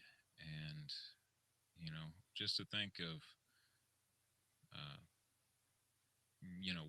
what my dad would think if he was here now and could see his grandchildren, growing up in this house that he built. It's something special. There's a lot of sentimental value here. that's probably why I stay here. And, there's a few other things. I never really enjoyed the scenery in Kansas until I was in prison. I was in Lansing, and I was behind the walls in Lansing. So you have these 30-foot high limestone walls, and on top of those walls are some chain link fences. You can't see the horizon, you can't see any scenery. And then I got out of Lansing and I looked around, and Kansas before was really boring to me, but then I could really appreciate the rolling, hills, and the the fields and the trees, and it just has its own beauty, you know. I thought it was boring, but I guess I was wrong. Perspective is everything. And I need to make a real statement real quick, not applying to anybody, anything. My daughter, recently, we just had a hard time with her, and she's overcome. We thought we were going to lose her, but she overcame it, and I just want to let her know she's probably never watches these, but just to let her know that I love her, and I think of her every day, and you'll be thinking more about this as your child gets closer, and when he or she is born, and when they turn 5, and then when they turn 12, and they hate you.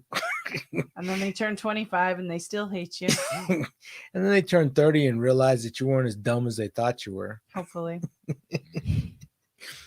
But I really do want to congratulate you. It sounds like you've got, for everything you've overcome. I'm simply amazed, because every day we're trying to do better, and every day, you take one step forward and 2 steps back, and it's a struggle. And to think of overcoming the odds that you have come through, we commend you for it. Thank you. It's very very much. admirable.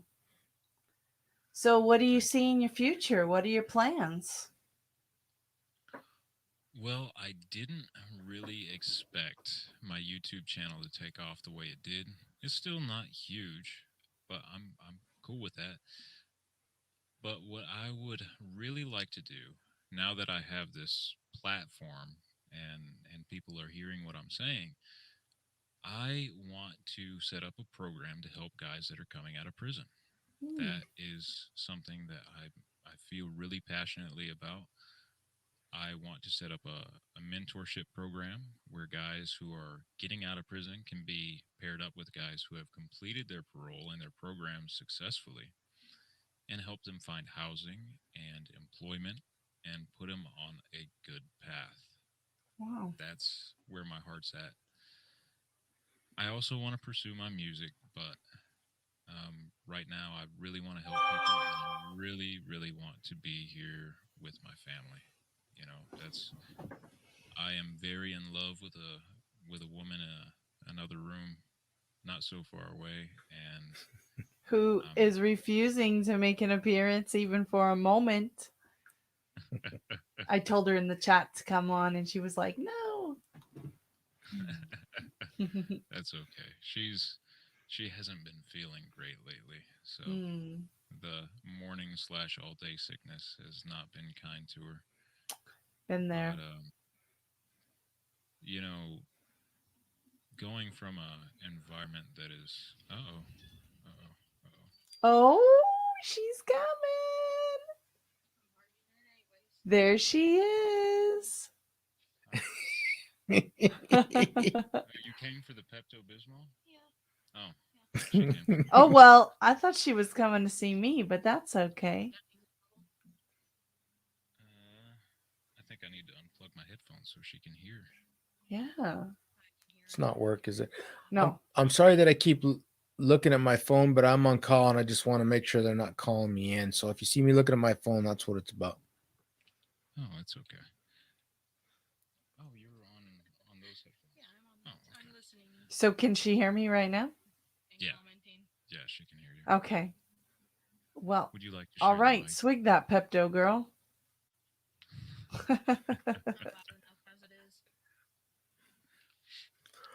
Well, we'd like to say hello to you. Yes, ma'am. And congratulations. yes. Yeah, I can hear you. Okay, awesome.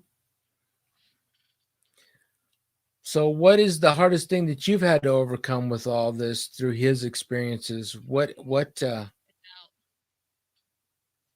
She's telling me that we're out of Pepto. I think that's Other I think than your that's the current hardest ailment. experience that she's having right now is that she has a lack of Pepto and a desire to hit me in the head with something.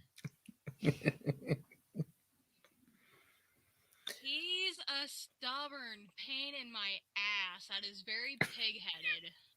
And he has a Oh. giant ego. Oh. Don't I'm sugarcoat not it. Say talking what you about really mean. I'm not talking about down there. I'm talking about your personality in general. You have a giant ego. Oh, well, thank you. I appreciate it. The truth comes out. Real You're saying I talk. don't have a giant down below? Just shut up. I'm being censored. Isn't So that he the said purpose that. of relationships is censoring each other. Apparently. So he was saying that you've kept a lot of animals. So what's your favorite animal? What's your favorite animal? I like dogs and horses. You should know that. They were asking you, though. What kind of horses? I like dogs and horses. We did have 9 horses. Wow. We did have 9 horses, but I sold a few, and we are down to 3 Appaloosas, 2 Tennessee Walkers, a pony, and Eric's Mustang that I got him right after he got out. Are any of them rideable, or are they all pretty wild? There's a few that are rideable. We have one that I know I can let anybody ride, one that's crippled, so he can't be ridden anymore. I have 3 that I'm training, and then 1 pony that my 2-year-old rides. We have miniature horses, so Yeah, they're not riding horses, but Yeah. they're really cute. Even horses that you don't ride are fun. You Oh, know, yeah, you can interact definitely. with them and pet them and stuff like that. Unless They're it's pretty cool homecoming day. Yeah. That's when he gets cussing up a storm. I like all of my animals to not have fur on them. I'm more of a, That's not well, true. tarantulas. Oh, Brandy loves snakes. No snakes. She's fibbing. No. She really loves them. No snakes. I don't even like sticks that look like snakes. No. I think she's fibbing. Matter of fact, we should exchange some information on mailing addresses. Maybe you guys have a snake over there that you could send her way. She'd probably really appreciate I'm it. gonna smother him with Definitely. And we'll put we'll address it to her so she's the one that opens it. That would be really cool. Although, I mean, even if you address it to me and I could hand it to her, she'd still True. appreciate it. No.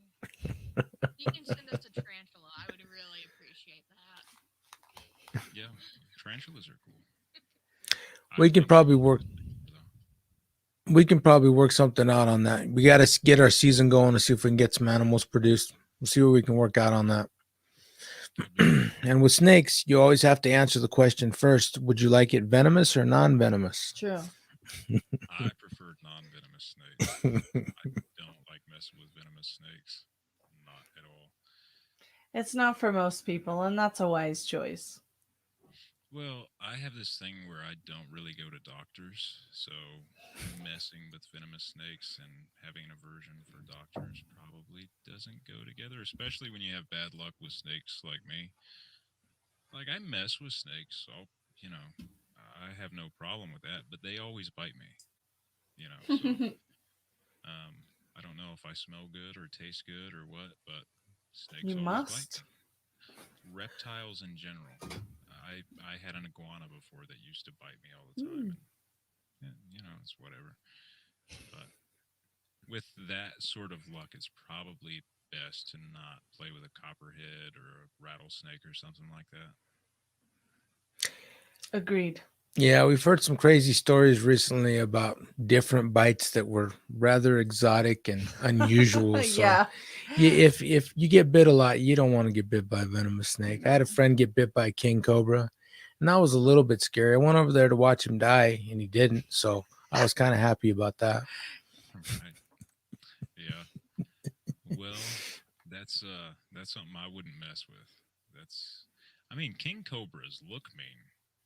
From a distance, like a really big distance, they're probably beautiful, but I wouldn't mess with one. No. They're not that beautiful, actually, compared to a lot of other cobras. And they actually are fairly docile a lot of the time, which is why some keepers get bitten because people just carry them around and stuff, which I don't think is a great idea. Right. But they'll hand them to people that don't even know what it is. And I, don't condone that. But then sometimes they turn around and they bite you, and sometimes you die. Well, yeah, that doesn't seem like a good practice. Agreed. But I mean, there's people who study those snakes and they handle those snakes for a living, and that's what they're passionate about, and more power to them. But for me, if I don't have a good reason to handle a venomous snake, I'm not gonna mess with it. Maybe if it's cold outside and they're not moving very quickly, maybe.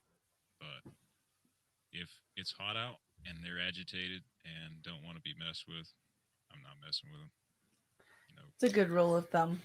Well, I don't know if you watch our channel at all, but check it out Friday around 3:00. We got a pretty cool cobra video coming out. Got some really nice footage. And that snake that we're filming there, side by side, is prettier than a king cobra, although there are some nice kings. Yeah, I'll have to check it out. I will definitely have to check it out. I, around here we have a lot of garter snakes. I guess they're probably everywhere in the U.S., but we have a lot of garter snakes around here. And I actually caught one while I was in El Dorado. The dog I told you about, Nellie, she is very good at finding snakes. And she found a little garter snake, and I would go out on the yard and, I would pick it up and play with it. I was always able to use Nelly to find where that snake was. He usually hung out in roughly the same spot. So I would catch this little garter snake and I would handle it and hold it, and he would curl up around my wrist. Well, there was a high ranking member of the GDs there. I'm not going to say his name, and because he's a decent guy, and I don't want to put him out there, get him in trouble within the investigation unit in the prison if someone from the prison's watching. But he was a GD, and he was a pretty cool dude. He was a nice guy, and he came walking over, and it was a little bit dark on the yard, and I had this garter snake wrapped around my wrist, but I was wearing my hoodie, so most of the snake was inside my hoodie. And he came over and he was like, "Hey, Swanson, what's happening? What do you got there?" Because he saw me looking down at my hand. And I reached my hand out and my sleeve pulled back, and he just sees a snake coiled up around my arm. And I have never seen such a tough gangster type dude move so quick. I mean, he was gone like a shot. It was really cool. And I offered to bring it by his cell and let him keep it as a pet, and he wasn't having it. Yeah. Well, our big thing is color morphs. The ball pythons are the animal that has more varieties of color than any other species of snake. But garter snakes is something that we've also bred for color. We've had a pair of normals, and we're able to produce albino snows and anearthristics off them, which is an all black snake, an albino snake, or a solid white snake. So I really like garter snakes, and they're kind of underappreciated because they're a very gentle snake, and even if they bite you, there's not anything they can do to harm you. Right. But I like snakes. What can I say? I we get a lot of red-sided garter snakes around here. And up until last year, I had never really seen one when it felt extremely threatened. But I found a pretty big one last year, and when I got close to it, it seemed like the body flattened out a little bit, almost like it puffed up, you know. And when it did that, its sides, the red on the sides of the snake got really bright, and I was not expecting that. That really caught me off guard. I'd never seen a snake do that before, but it was really cool. Well, keep your eyes out for us. If you see anything that's red sided or any snake that looks kind of unusual, like for instance, albino or really bright one, let us know. At the very least, I'd like to hear about it. And if you can take pictures of it, that'd be great. Oh, absolutely. Yeah, we got a bunch of them around here, so for sure. I really like the red sided garters. They're a pretty snake. They're really interesting looking. I had never seen one that looked so bright, but I'd never seen one kind of flatten out like that before. That was different. I'm wondering if that opens up the scales where the red is to make them look a little brighter. I don't know. I haven't heard that. Um, Brandy was just saying that we have a whole bunch of them in the hay barn. Ooh. It's not just red-sided garters, though. We have a bunch of snakes of, different types in the hay barn. I'm wondering if they didn't just den up in there or whatever. Um, she went into the hay barn, I think late last year, expecting, well, not expecting to find snakes. Of course, it was kind of cold, but they were all through the hay in there. And so, our now with it getting warmer, our hay barn is overrun with snakes. Do you have kings and milk snakes over there? I'm not sure with what Oh herps are yeah, in your area. yeah, Do you? absolutely. We sure do. So what's Yeah. do you know what species of milk snake you have? I don't. I am not a snake expert. If you showed me a picture of it, I could I could confirm it for you, or I could look for a picture online and send it to you. But I do know that we have milk snakes. If I remember right, I caught one. I believe it was a milk snake and stuck it in a pizza box and stuck it in my buddy's fridge. He didn't appreciate that, but you know, Yeah, if you could get some pictures of them, I don't know if you have a phone that has a camera. Just oh take yeah, some pictures and post them up on your Instagram. Um, yeah, yeah, I can sorry, definitely. I like animals through and through. I think about them all the time, and music. I I hear do. you. I'm definitely more of a dog person, but I love animals. We love Animals our are dogs too. they're just beautiful creatures. They don't know They how to are, lie. for the most part. Yeah, I think that's actually how I found your channel. Is I was looking at a lot of stuff. I'm kind of going through a low spot. I suffer from depression, which I think you said you do too. So the springtime's always kind of hard for me. Not as bad as fall and winter, but so I was looking for inspirational things, and for some reason, through all that, the videos that I was watching, your channel popped up. So I thought it was kind of cool. Yeah. I'm hopefully you found something in there that was helpful to you. I mean, that's always what I aim for, I know what I struggle with, and so I try to be somewhat encouraging to others. I have a couple of videos that are a little bit darker, or a little bit negative, but for the most part I just want to help people. And animals for me are huge. My dog Camacho, if I'm having a bad day or something, he comes over and he just wants to be close to me or wants to love on me or something. And dogs know. They know when you're having a bad day, and they'll try to be there for you, So cool. Yeah. Well, I do find, like I've said several times through this, I find you very inspirational. Have you ever watched any of Gary V's stuff? Gary Vaynerchuk. I don't think so. No. So this guy comes from nowhere. His parents were Russian immigrants, and they basically built their business up, which was a liquor store, into a fairly, they were doing okay. And then he came in, started managing it, and just sent it through the roof. The guy is a marketing genius. And the thing about him is he's very inspirational. Every day, you can get on his texting, and every day he'll tell you something like the kind of stuff you're saying, or the worst saying is, you can't give up on yourself. And one of the worst things you can do is say, I can't, because instead of just trying to do it and working it till the end until you succeed. No, So absolutely. we've spent the last couple years really looking for stuff like that, because our business has not been what you'd call exactly successful. It's been not the most lucrative business. We just enjoy animals, and if we end up making money, great. And if not, well, as long as we can feed everybody, we don't. Really care. And we like to teach people about what we're doing along the way. But I mean, we make a reasonable living, so it's not like we need our animals to support us.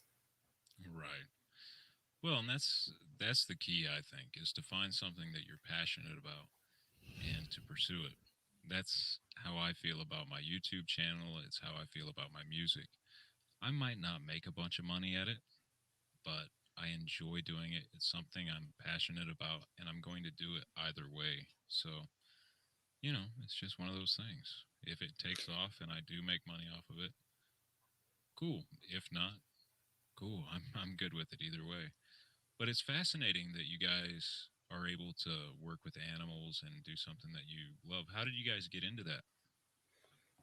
Uh, for me, it was when I was 4 years old. My grandma helped me catch a frog, and from that point on, I was hooked. I've Every book that I could get when I was a kid, I would go through and read it all, and just learned about that. And I've always been interested in bugs. I mean, anything. I come from the cold north. I mean, Montana and North Dakota, so there was about 9 months of no animals, and then 3 months of teeming life, grasshoppers.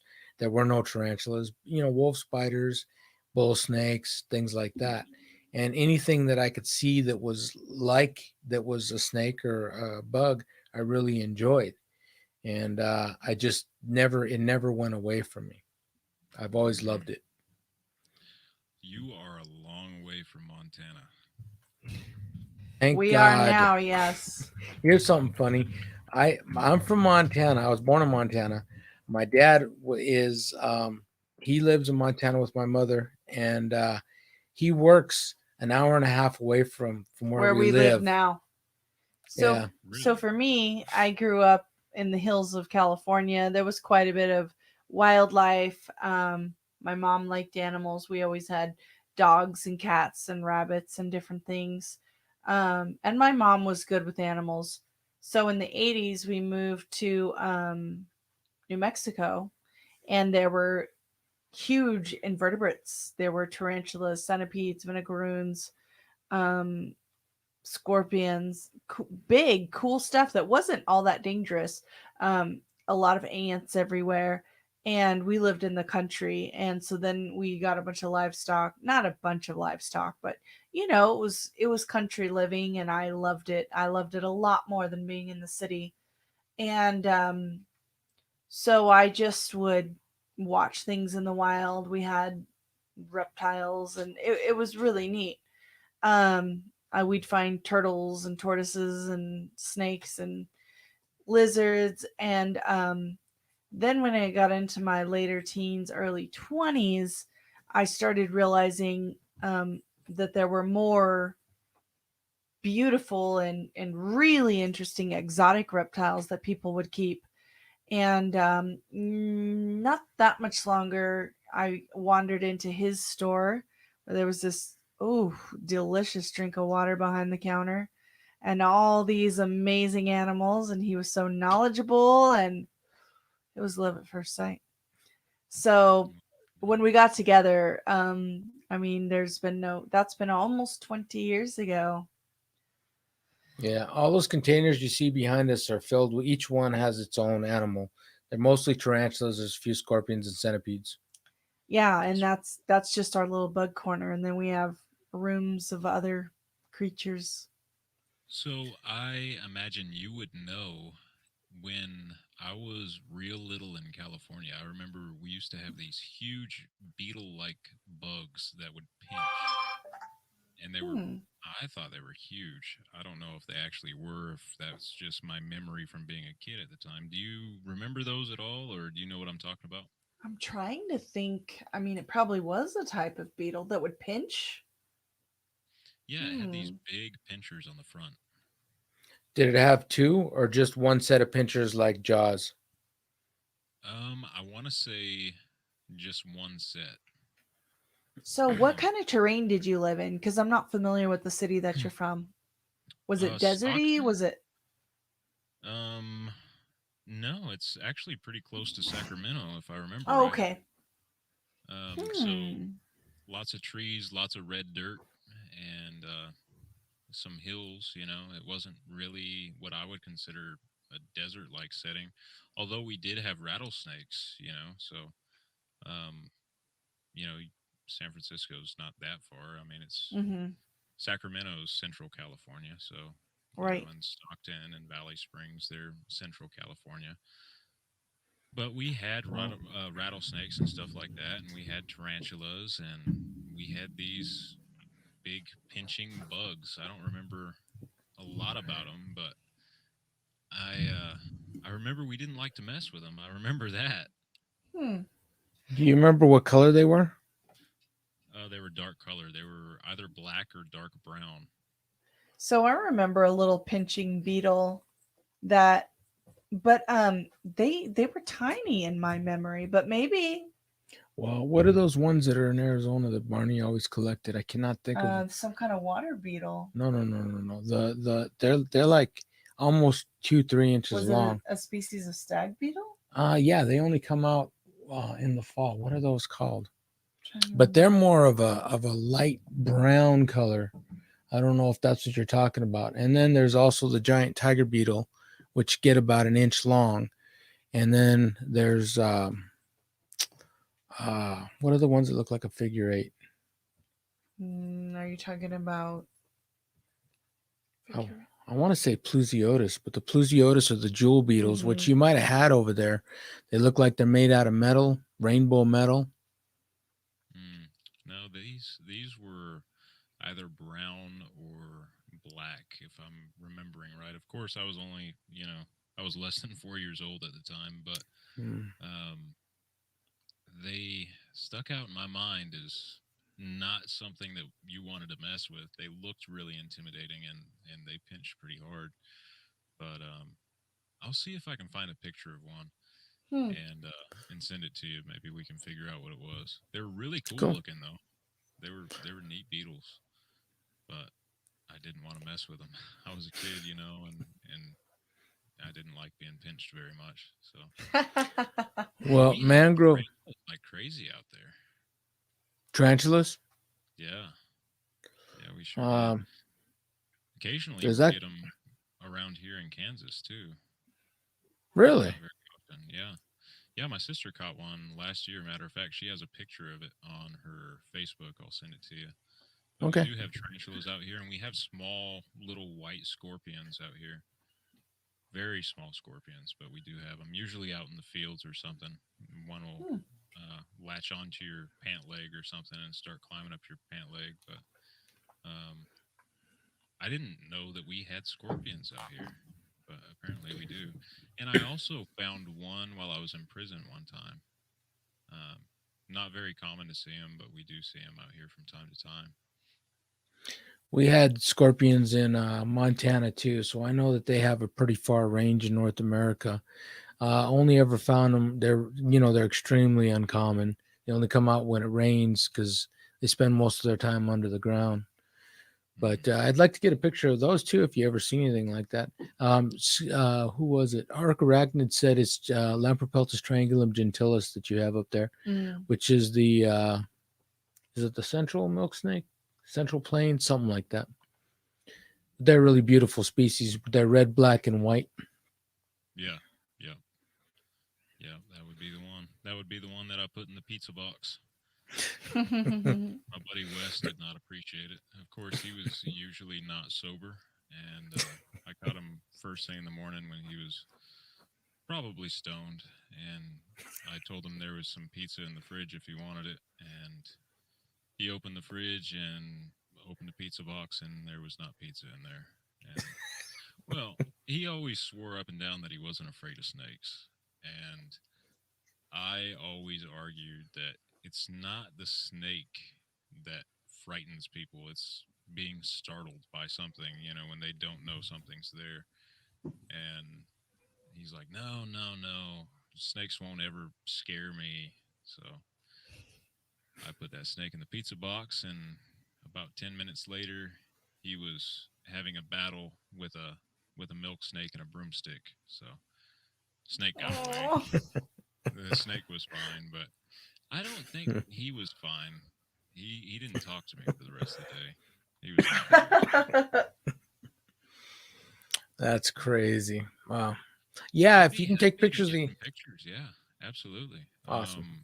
We have some scorpions out here. We don't see them very often, and the same thing with the tarantulas. You only see them every once in a while. But I can get the one from my sister, the one that she caught last year. What we do have a lot of out here is spiders, like Mm. wolf spiders and brown recluse spiders, a lot of brown recluse spiders. Hmm.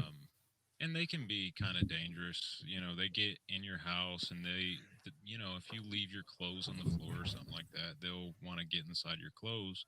Someone puts their clothes on and there's a brown recluse in it, it's probably going to Mhm. bite you. And yeah. that can be a bad thing. A brown recluse bite is nothing fun. But, Right. you know, wolf spiders, they're for the most part harmless. They Mhm. just Yeah. look intimidating. They're huge out here. They can be pretty big anyway. But They're, that's they're mostly good what we get. mosquito eaters, so we let them live in our house if we find them.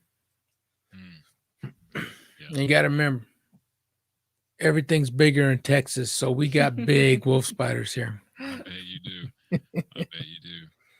Well, we have the wolf spiders, and we have some. I think they're called hobo spiders or something like that.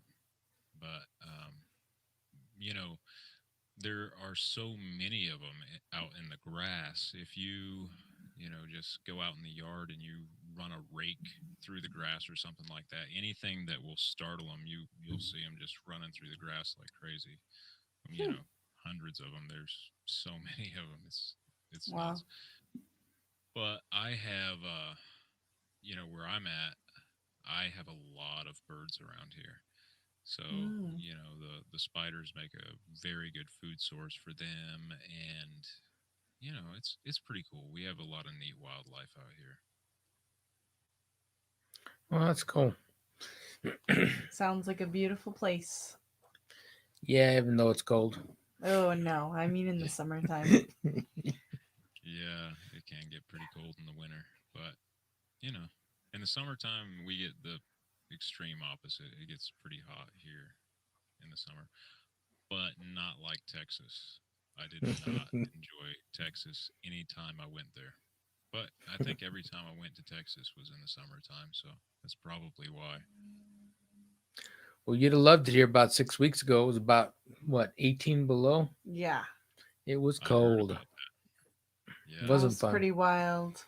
I heard about that. I have friends and family that live down there, and I definitely heard a lot about it.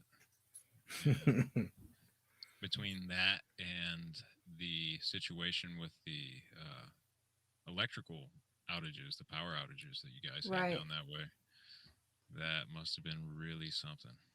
Well, and the gas company was sending messages that they were experiencing gas shortages Mhm. So it would have been, and all of our water was frozen. So no water, no gas, no electric.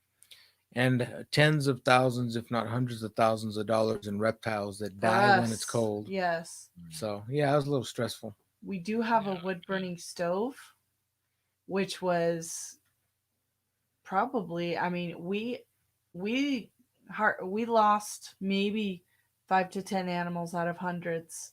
So we were very, very blessed above a lot of, I mean, a lot of people lost their whole collections that have hundreds, if not thousands of animals. It Yeah. was really sad. And people died. Yeah, that's really unfortunate. I mean, Hmm. sometimes Mother Nature can throw some stuff your way that you're really not ready Hmm. for. Well, I moved here to get away from that because we had Winter Storm Goliath in 2014 in Roswell, New Mexico. It snowed 22 inches in like 12 hours, Mm. and it was just it shut us down. So I Yeah, wanted to get away from that. But yeah, it's crazy. I mean, when you live in a place where you don't think that something like that's going to happen, it just blindsides you for sure. Well, I told him that he brought the Arctic with him. So everyone was Right. cursing him. Oh man, Montana and Wyoming are the coldest places I've ever been. yeah, It's you haven't spent any time in North Dakota yet. Then it's even I've colder. been I've been through there, but I haven't been through North Dakota when there was a big storm there. There was a really big storm that rolled through Wyoming and Montana and Colorado. I think it was back in 2004, somewhere around there. I was in the truck with my dad.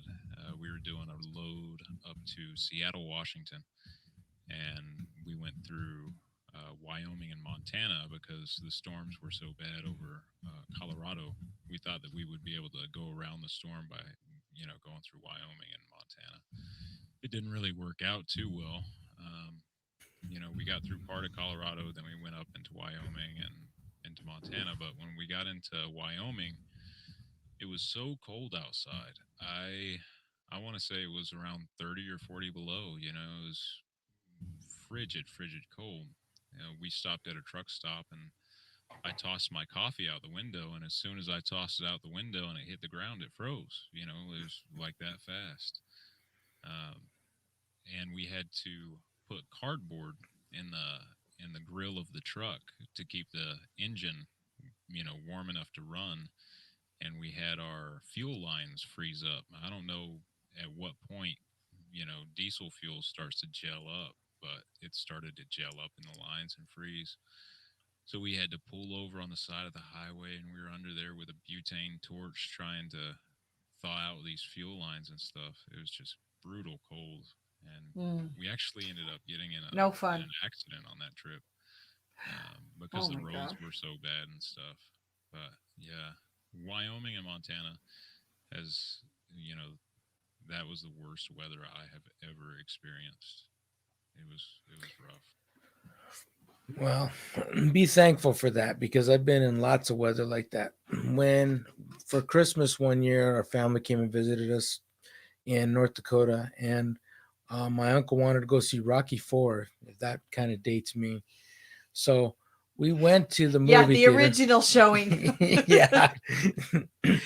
So we went to the movie theater, and on the way back, it had snowed so much that you couldn't see the road. All you could see was the top of the fence posts, and that's how he drove down the road. Was just trying to stay between those. The snow was so packed, so deep, and we did 15, 20 miles an hour, and it was so snowing so badly that if he turned the lights off, he could see better than if he had his lights on. I don't miss that. It's pretty rough. Yeah, I bet you don't. That sounds all bad. Yep. Well, when we went on that trip and we went through Wyoming and Montana, we went all over the country, and it was crazy because that was around Thanksgiving that we left for Wyoming and Montana. And a week later, we had a load that took us to Miami, Florida. So it, one week we were freezing, and the next we were on the beach. It was pretty cool. I miss traveling with my dad because we went through everything, you know. Mm.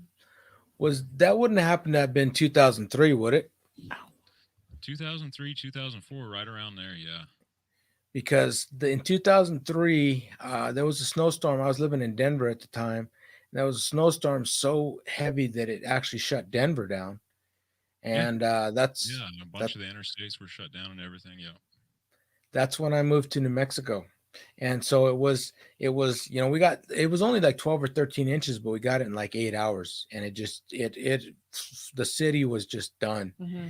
So 2 weeks later, I was in Roswell, New Mexico, and it was 70 degrees out, and I was out snake hunting and lizard hunting. So I thought, man, this is a place for me. And then every year I've been in Roswell, it's getting a little colder and a little colder every year. So Texas is the place to be now. Right. We've only Yeah, I had think- one snowpocalypse Yeah. so far. Hopefully that's the last one for the next 30 years. Mm-hmm. Or 100. It's not been that cold here in 100 years. Oh, yeah. Well, I guess you guys are far enough west from what you told me that you don't have to worry about the hurricanes so much. Mm-mm, not at all. I mean, we're in tornado area, Right. but we're not in Tornado Alley. I mean, it's not all that common. And a hurricane in Houston is good snake hunting over here. Releases a tropical storm. So we're okay with that. Other than we do have people, loved ones and family over in Mm-hmm. East Texas, which we don't want them to suffer. Yeah, yeah. My sister lives over there, not far from Houston. She lives in Gavin, Texas, and so she has to worry about the hurricanes and stuff like that. But, Mhm. yeah. Well, at least you don't have to worry about that, and you're out of the snow. Hopefully. Yeah, for the most part. Yep. We've already got animals outside. We Mhm. put our crocodiles outside a couple days ago, but they're going to have to come back in. There's a cold spell coming through, and our Right. sulcuta's outside. Mm-hmm. So we've got a lot of animals that we take out in the summertime and just bring in for a couple months All in the the wintertime. red ear went out already about a week ago. Yeah. So That's very we're loving it. How many crocodiles do you guys have? Only 2 right now. Well, It's a that's 2 bummer. more than I have. That's really cool. Well, we just did a video on them. Actually, Yeah. one of them. So Did it come out? yeah, it came out yesterday, I think. Oh, So, I knew that. or no, it came out today. Today? It came out today. I'm sorry. Yeah. Not many people care, but they really are neat animals. I mean, they're a little on, and they're just babies. They're about 30 inches long, but there's some biters. Well, Brandy's over in the corner telling me I can't have one. So Oh, come on. Well, you'll just have to come over and play with ours then. Yep. yeah, there we go. All right. Well, it was so wonderful to meet you. Yes, I this was definitely fantastic. want to get the music project going. So we're going to have to find a way to communicate a little easier back and forth so we can talk. I figure this is probably going to take 4 to 6 months because I got to buy some equipment, some recording equipment. All my stuff is still in New Mexico, and my microphones went south on me. A dog pissed on them. And, we love mean- dogs. I do have some equipment coming in, and I've been thinking about making a trip to Texas. So we'll have to talk about some stuff, and maybe we can figure out a way to get it done. So Well, if you come, we should come jam. So hopefully, if you're going to come, bring all your stuff and we'll try to get together and see if we can figure a few things out. yeah, I'd love sounds that. great. Thank you very Awesome. much for having me on. I really appreciate it. And thank you. It was to our your pleasure. viewers.